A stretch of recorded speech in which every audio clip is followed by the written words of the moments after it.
Olá, pessoal. Aqui é Davi Almeida, sou gestor de carteiras autorizado pela CVM e hoje eu estou com um convidado aqui, o Eric, tá? O Eric que foi meu parceiro nessa operação. A gente vai falar sobre esse trade específico que foi uma grande operação que a gente teve um lucro muito expressivo. Então vamos mostrar como funciona essa operação, vamos dar os detalhes de como foi esse trade. Que foi um trade maravilhoso, aí, né, Eric? A gente ficamos ali semanas ali botando grana no bolso, com risco nenhum, né? Praticamente nenhum, porque a gente sabia exatamente o que ia acontecer no dia do exercício. Fala, Eric, como você tá, meu amigo? Tudo certo, Davi, por aqui, tudo certo. O box vendido foi. Quem me acompanha lá no grupo sabe que eu vou compartilhando meus ganhos pequenininho mensalmente, né? E o box foi uma porrada assim, uma coisa fora do comum, né? Nunca ganhei tanto dinheiro como essa operação vendida, o box vendido que a gente fez, né? Surgiu a oportunidade, graças a Figueiredo, que não pode estar aqui nessa live por motivos pessoais. Figueiredo lá é um mestre da arbitragem, né, Davi? O cara assim, é fantástico, fantástico. Faz umas coisas impressionantes. E certo dia ele divulgou lá um artigo intitulado Oportunidade de Ouro, box vendido. E explicou a estrutura. A gente começou a pescar, a perturbar Figueiredo, e aí, Figueiredo. E a gente foi lá e ganhou dinheiro, né? Foi lá e ganhou dinheiro. É verdade, é É, verdade. Não, temos que dar os créditos a ele, infelizmente, aí o Domenech Figueiredo, né, que é o nosso arbitrador aí, o especialista em esse tipo de operação. Ele já tinha todo o caminho das pedras aí, de como fazer, né? Já faz, ele monta essas operações aí de renda fixa, né? São uma operação de renda fixa ali com derivativos. Ele já é um especialista nisso. Ele foi dando aí o caminho das pedras para nós. Infelizmente, ele não pôde estar aqui hoje, né? Ele é um cara meio, não gosta muito de aparecer em live, né? O cara é mais low profile, né? Mais tímido aí. Agora, Eric, foi uma operação que a gente ficou meio nervoso, porque a gente operou com um volume muito grande ali, centenas de milhares de opções ali, todo dia montando ali, coisa de, né, 100 mil, 200 mil opções, era todo dia, né, fazendo isso e- daí, e aí passamos um pouco né, vamos falar, a gente não sabia, né, mas na teoria a gente estava ali numa operação sem risco nenhum e botando bastante grana no bolso. Detalhe, Davi, que curioso que eu mandei. Eu tinha fechado minha conta da XP, né? Só que aí, devido a essa estratégia que apareceu, eu tentei montar pela BTG. A mesa não deixou, que não podia vender IRBR lá, a descoberto, né? Aí eu resolvi voltar para XP. Senão não é possível que eu voltar para XP. Voltei para XP. E durante esse meu retorno, eu passei uma semana e meia tentando reabrir a conta, porque quando você fecha e tenta voltar, é um pouco mais burocrático, né? Nesse período, eu já perdi de ganhar dinheiro durante essa semana e meia, né?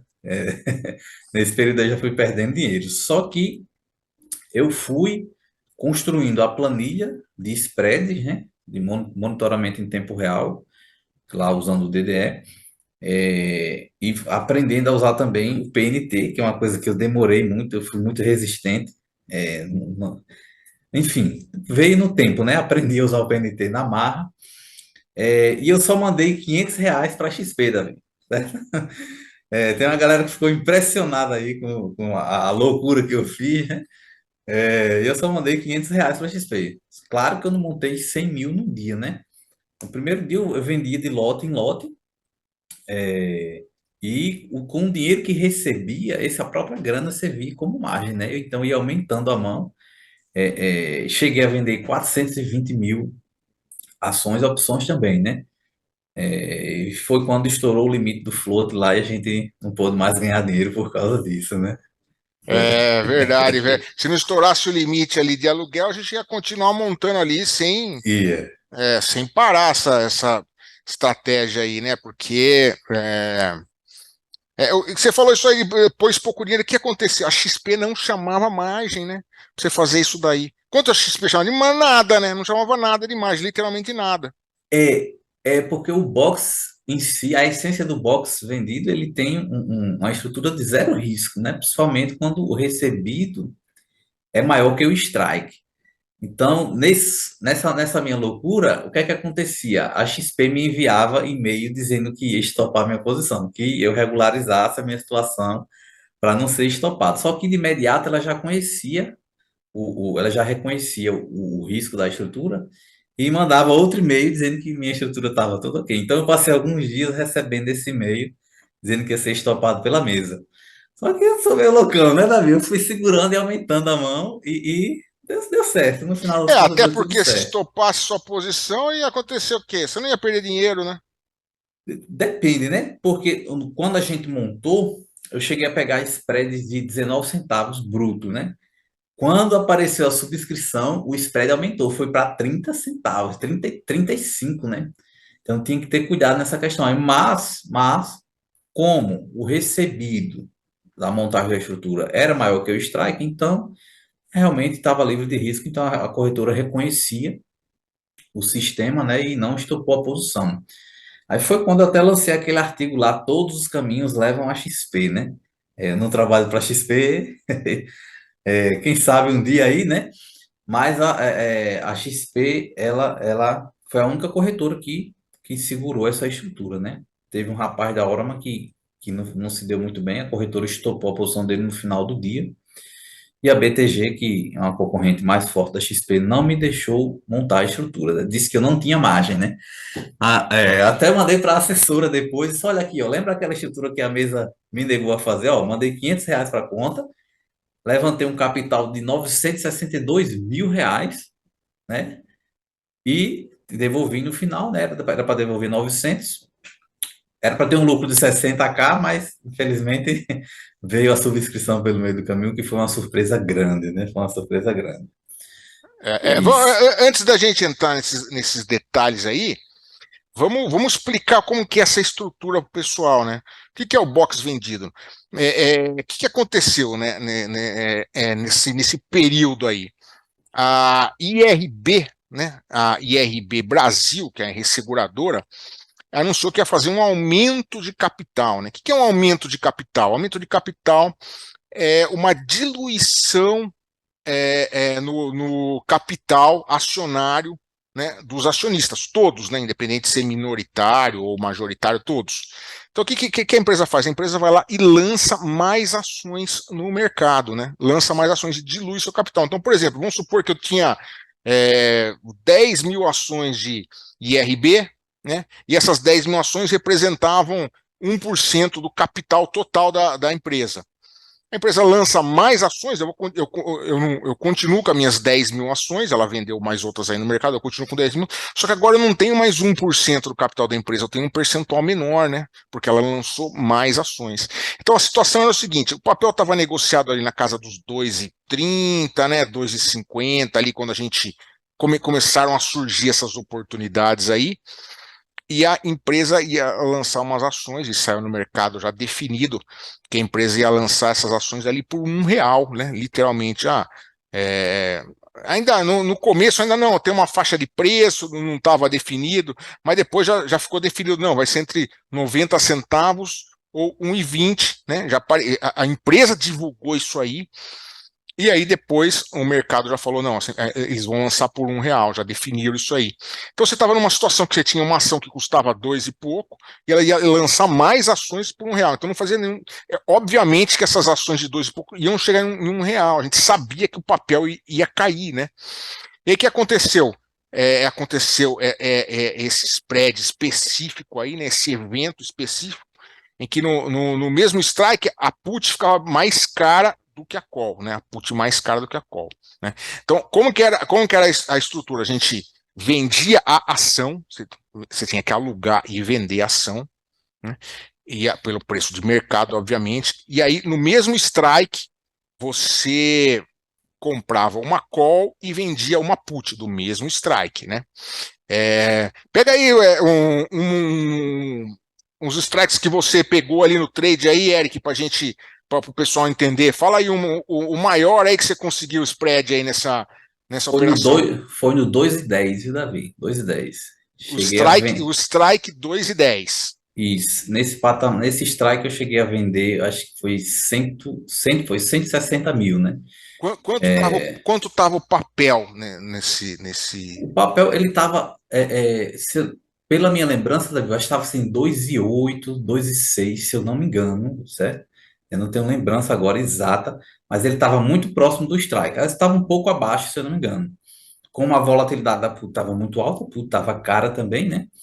Então, o spread, eu posso dizer o spread mínimo que eu peguei na operação, no 2,10 inclusive, foi de 19 centavos bruto, né? É, 19 centavos foi o spread, o mínimo que você pegou. acima do strike, né? O máximo eu cheguei a pegar 33 centavos de spread, o spread médio meu ficou em 22 centavos, né? Tá, Bruto. 22 centavos. Então, para vender o papel, comprar a call e vender a put, você recebia 22 centavos. Você fazia isso. Então a gente fazia diretamente ali pelo robô, né? Pelo PNT, né? Fazia diretamente ali pelo PNT. Você montar no PNT, você não precisa fazer as pernas separadamente. Você coloca as três lá. Eu quero fazer o quê? Eu quero vender o papel, vender sem ter o papel, né? Bem claro isso aí, vender sem ter o papel, comprar a call e vender a put. Ao fazer isso, você recebia. Então você recebia ali, por exemplo, 22 centavos. E aí, o que acontece? Chegava no dia do exercício, né? O papel, por exemplo, esse strike que você pegou era 2,10. Se o papel tivesse abaixo de 2,10, a sua call que você comprou virava pó, né? Isso, Você ia ser exercido na sua put, porém vendido, você tinha vendido a ação. Então, você ia ser exercido. Quanto que ia ficar para você? 2,10, né? E se acontecesse o contrário, o papel tivesse acima de 2,10, a put que você vendeu virou pó e você ia lá e exercia a sua call. exercer o direito, né? Exercia a sua call, né? Todo esse mecanismo aí, ele envolve os custos, né? Tem os custos de exercício que tem que ficar muito atento. O custo do aluguel, que o aluguel explodiu, né, Davi? Você lembra? É aluguel porque você vende a ação sem ter, então você precisa alugar, então você tem que colocar o custo do aluguel. Na XP você não precisa alugar e depois vender, você simplesmente vende sem ter e eles alugam para você lá. Isso. É uma mão na roda, né? E chegou a 400% o aluguel, enquanto a gente estava posicionado, né? Eu tive 3 aluguéis, Davi, renovados, né? E isso prejudicou um Eu pouco. não tive nenhum, eu não tive nenhum. Vocês deram sorte, porque eu não dei muita sorte, não.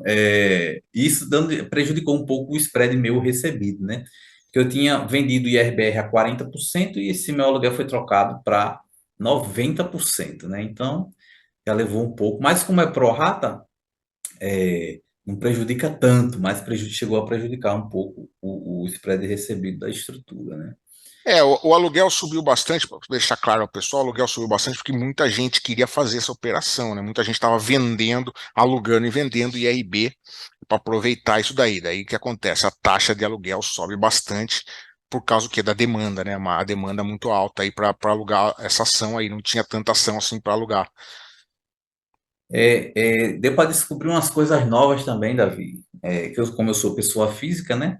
Eu chamei também um pessoal para operar comigo e dos meus alunos lá. Um deles estourou o strike, né? Ou seja, a gente só pode negociar até 300. Ele vendeu 300 mil opções do strike 2,10 também e não pôde mais trabalhar naquele strike. Era um detalhe que a É gente um não. limite de strike, né? Isso, pelo menos para a pessoa física, eu não sei, para os fundos de investimento, com certeza deve ser maior, os clubes de investimento, né? Mas a pessoa física, ela tem essa limitação, né? Então, a gente não ganhou mais dinheiro, isso foi um dos motivos também. E o float, né? O float chegou a 25%. Sim, Davi, tem um detalhe interessante aí. No dia que o float estourou lá, dos 25%, a XP também mandou uma cartinha para mim, por e-mail. Disse, olha, ajuste sua posição, porque senão nós vamos zerá-la ao fim do dia. Porque tinha estourado, né? Só que Hum. eu sou louco, né? Eu disse, não, vai ficar aí. O que ela quiser ajustar, ela vai ajustar. Por sorte, a B3 aumentou lá o float da ação para 30%, né? Eles foram É, aumentando, a B3 foi aumentando durante esse período aí. Durou quanto isso. tempo? A gente ficou umas 2, 3 semanas aí fazendo Três isso. semanas. Não, tá. Se eu não me engano, a operação. já vi o spread, a distorção já vinha há 2 meses, né? Só que eu peguei as 3 últimas semanas. Quando chegou a 28% do float, Davi, eu resolvi parar porque eu fiquei com medo, sabe? Eu já tinha recebido a carta inicialmente da XP, disse, não, vou parar aqui e deixa rolar. Só que aconteceu o quê? Ainda foi para 35% do float, né? E eu achei que ia parar nos 30, então fiquei quieto, né? Uhum. E depois estourou e não podia mais vender nada, eu ficava aí te perturbando, você lembra, Davi, olha isso, tem umas ações para a gente vender, não tinha mais, né?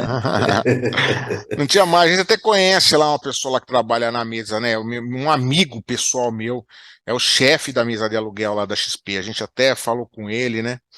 E ali tava difícil, não tinha muito papel para alugar lá, né? Tinha chegado no limite, né? É, Tinha é. chegado no limite. É, E e, percentualmente aí, quanto deu para você aí essas operações? ó, líquido de taxas de imposto de renda foi 3 mil, Não, foi pe- quase 4.000%. Vou arredondar para 4.000%, mas não foi 4, foi quase, né? Quase chegou lá, quase 4.000% em três sobre o semanas. valor que você colocou de margem lá. R$ 500, isso. É. Cada spread, de cada strike, ele tem uma porcentagem diferente. Exemplo, o strike 2,50 chegou a dar 12% o recebido em relação ao strike. O strike 2,10 também estava dando essa porcentagem, ou seja, era mais vantajoso você montar lá no 2,10. Isso é uma percentagem sobre strikes. Mas aí, considerando que só enviei R$ 500 para a corretora e tirei 19 mil líquidos, foi quase 4.000% aí, né? Inclusive o pessoal lá do grupo confundiu com estratégia do pozinho, né? É, Galera, é, vocês acham que eu ganhei esse dinheiro como aqui? O pessoal voltou lá, estratégia do pozinho, mas não foi, foi o box vendido, né? foi o Boxing Deal. Então, era basicamente isso, né? Uma operação de renda fixa, né? Que você monta ela ali, você recebe um dinheiro e você sabe que quando chegar no dia do exercício, não interessa onde a ação tiver, né? Você vai ou você vai ser exercido na put que você vendeu, ou você vai exercer a call que você comprou. Você fez isso no mesmo strike, tá? Então, vendendo a put e comprando a call, você recebe um dinheiro, né? E aí você vende o papel ali, a ação no preço de mercado. Isso aí neutraliza o seu risco, né? Porque se a ação cai, tá? O papel, como você vendeu o papel, você vai ganhar dinheiro, né? Você vendeu o negócio por 2, ele começa a cair, você vai ganhar dinheiro, porém você perde dinheiro na put que você vendeu.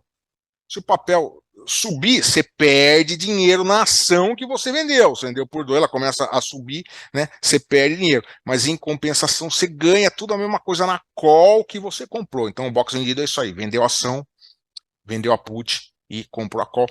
Como você recebeu para montar essa estrutura?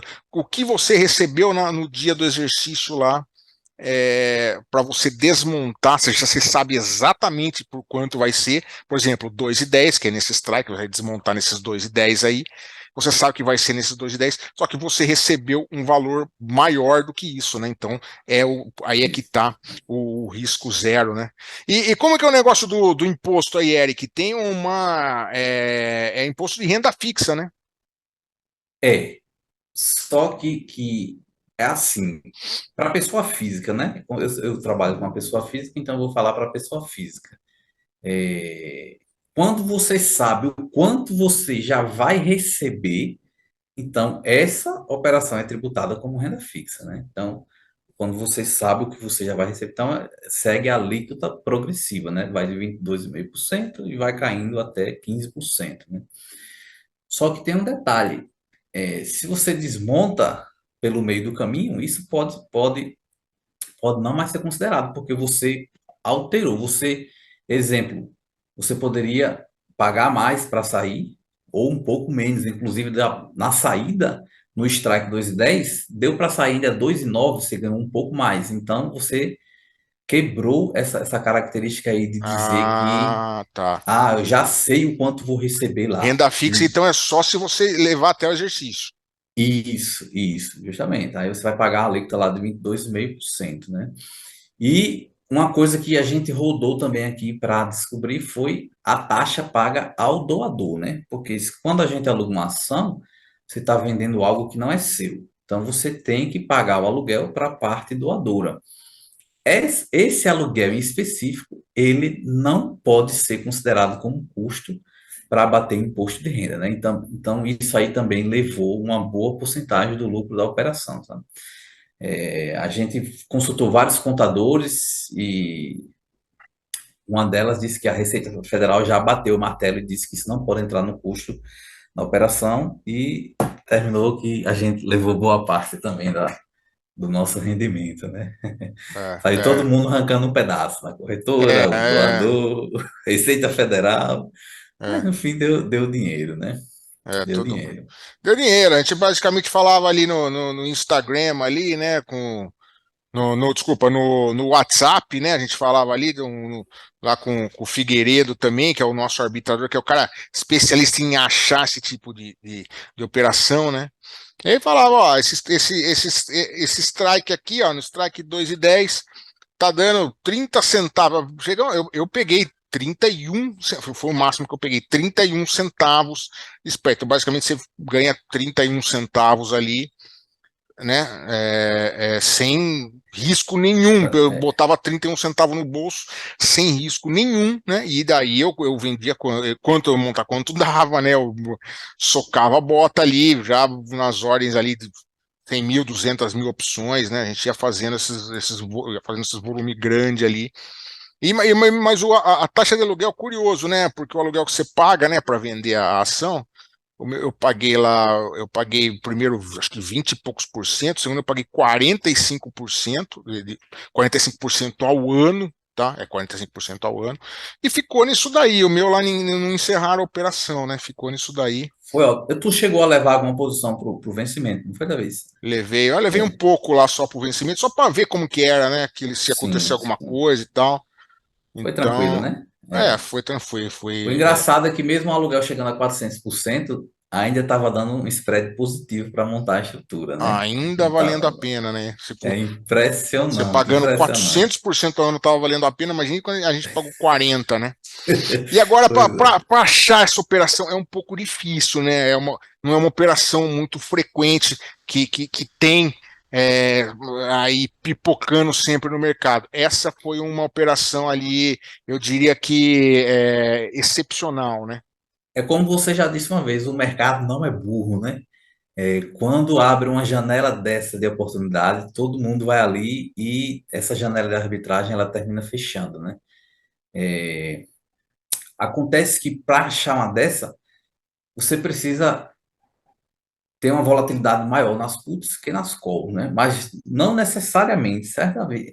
No próprio RBR, havia strikes em que a call estava mais cara que as puts, né? E mesmo assim, o recebido total, mas a ação estava um pouco mais cara que o strike, né? O recebido estava maior que o strike, né? Então, Isso acontece, obviamente, que, né, que se chega num strike lá, por exemplo, é, é, o papel lá tá custando 2,20, você pegar lá no strike 1,80, a call vai estar mais cara que a put, porque tem valor intrínseco ali, tem tudo isso, né? e nessa situação, teve uns strikes que, mesmo nessa situação, a call estando mais cara, o spread total recebido estava maior que o strike, era vantajoso montar lá também. É, é. Apareceu essa agora em RBR. Aparece, costuma aparecer, não vou dizer que é uma coisa frequente, não, né? Porque foi uma coisa assim, fora da curva, foi fora da curva, né? O spread estava muito grande. Mas talvez um spreadzinho menor, né, para você conseguir ali um rendimento superior ao CDI, né? Dois ali, três vezes o CDI no período, você consegue, né, montar um box vendido recebendo um pouquinho mais que o CDI, né? Agora, tem que ter cuidado com o box também, né, Davi? Ele tem um risco intrínseco que a gente desconhecia, que foi a subscrição, né? Por exemplo, das 420 mil que eu vendi, eu fui subscrito, a contraparte lá subscreveu, e o que é que acontece? Quando a gente vende a ação e há uma subscrição, vai aparecer uma posição vendida na sua custódia. No meu caso, apareceu 128 mil, né? A R$ 1. R$ 1. E eu recomprei a minha posição a 1,27. Eu recomprei essa posição que eu não vendi a 1,27, ou seja, foi 27 centavos deixado na mesa, né? É, Que porque levou. nesse caso o aumento de capital foi via subscrição, né? A empresa fez isso daí, quem quisesse comprar essas ações aí de IRB, né? Um aumento de capital teria que fazer uma subscrição ali, foi isso. Então, por sorte, eu não tive 100% da posição subscrita, né? É, outro detalhe também, quando a gente está vendido numa ação, se a ação pagar dividendo, quem paga o dividendo da contraparte é você que vendeu a ação, né? Então, isso pode destruir seu spread também. Tem que tomar cuidado. Sempre que aparecer uma oportunidade de box para você vender o box, eu sugiro que procure saber os eventos corporativos que está havendo na empresa. Partindo deles, você vai lá montar ou não a sua estrutura para oferir ganho na estratégia, né? Essa é a minha dica aí para vocês. E outra dica boa também é que você tem um robô, né? O PNT aí é um bom exemplo, né? Porque às vezes você fizer na mão ali, muito dificilmente você vai conseguir. Pode conseguir também, mas você vai ter que ficar ali no home broker montando uma perna separada, não é tão Sem simples. falar que É, pelo home broker, Davi, desculpa interromper aí, você vai pagar a corretagem fixa por cada ordem enviada, né? Então, como a gente envia milhares de ordens, fica difícil pegar um spread bem definido, né? Então, exatamente. o PNT, pode No falar. PNT, só para explicar para o pessoal que não sabe, né? O PNT você coloca lá já qual você quer que seja o spread. Por exemplo, eu quero montar isso daqui, eu quero vender a ação, comprar call e vender a put, eu quero receber para fazer essas três operações, por exemplo, sei lá, 25 centavos. Não dá, não está saindo o negócio, você pode abaixar para 24 centavos. Então, ele só executa quando estão as três operações ali. O PNT, né? Porque às vezes até o Profit desperna esse tipo de operação, né? O PNT também ele trabalha, sabe, Davi? Ele fica pregoando. Entendeu? Por exemplo, você enviou lá três pernas, né? Ele vai pregoar uma das. Então, se alguém agride aquela perna ali no book, as outras são executadas automaticamente a mercado, né? Porque se ele pendura aquela, ele porque está calculando os outros spread ali do que ele quer pegar, né? Então, é uma ferramenta assim fantástica. Sem ele, eu acho que é impossível montar uma estrutura desse tipo na quantidade que a gente montou, né? Eu acho que fica inviável de montar. Você pode perder spread se fizer por fora dele e prejudicar a sua estrutura, né? E eu tive que aprender e foi assim uma coisa. Foi impressionante o aprendizado. Foi muito bom. Foi muito bom. É. Foi demais mesmo. E aí, então é isso aí, cara. Foi essa estrutura, né? Acho que deu pro pessoal entender, né? Mais ou menos como que foi aí, que aconteceu, né? Para mim também foi um lucro bem expressivo. Eu não tô acostumado a fazer esse tipo de operação, né? Não é uma operação que eu faço, até porque não tem como, né? Ela não tem o box comprado, que aliás é legal até a gente pensar depois aí em fazer um vídeo sobre o box comprado, né? Que é diferente aí do box vendido. Não é mesmo a operação que eu sou especialista, mas achei legal passar para o pessoal. E o Eric é o moderador do grupo lá Mercado de Opções no Facebook, né, Eric? Quem não deixem de entrar lá e seguir. É fantástico o trabalho. Acho que o Eric é o cara que mais ajudou iniciante aí em opções que eu conheço, viu, cara? O cara tem uma boa vontade, uma paciência de Jó para explicar o básico para as pessoas ali, sem cobrar nada, dá uma força. E que apareçam muitos boxes aí pra gente botar grana no bolso aí, Eric. Com certeza, com certeza. É isso aí, Davi. É isso aí. Legal, cara. É Você isso quer deixar aí. mais alguma consideração final aí, pessoal? Só ter cautela, né? Quando vocês observaram uma oportunidade dessa e estudar, né? Porque o que é que acontece, Davi? Depois da divulgação desse box aí, tinha muita gente iniciante que queria montar o box sem nem saber o que era uma call, uma puta, e fica complicado, né? As pessoas elas veem o resultado, mas não vê como a gente chega naquele resultado, né? Então tem que ter paciência e estudar para quando aparecer uma oportunidade dessa, você correr lá e abraçar a situação, né? É. É isso E, aí. e quem achar, né? Quem achar uma chance de boxe vendido, não esquece de avisar a gente aí, né? Com Que a certeza. gente não fica procurando muito isso daí, mas quem achar aí pode dar um oi aí pra gente avisar. Pode avisar que a gente bota você no pacote e vai lhe ajudar a ganhar dinheiro também, né, Davi? Legal, maravilha, Eric. Então, beleza, mestre. Um abraço aí pra você. Tudo de bom e a gente faz, quem sabe a gente marca um outro vídeo aí numa próxima. Com certeza, meu amigo, com certeza. É isso aí. Valeu, valeu, galera. Um abração, tudo de bom. Até Bora pro mais. game, né? Como Bora. sempre. Valeu. Valeu.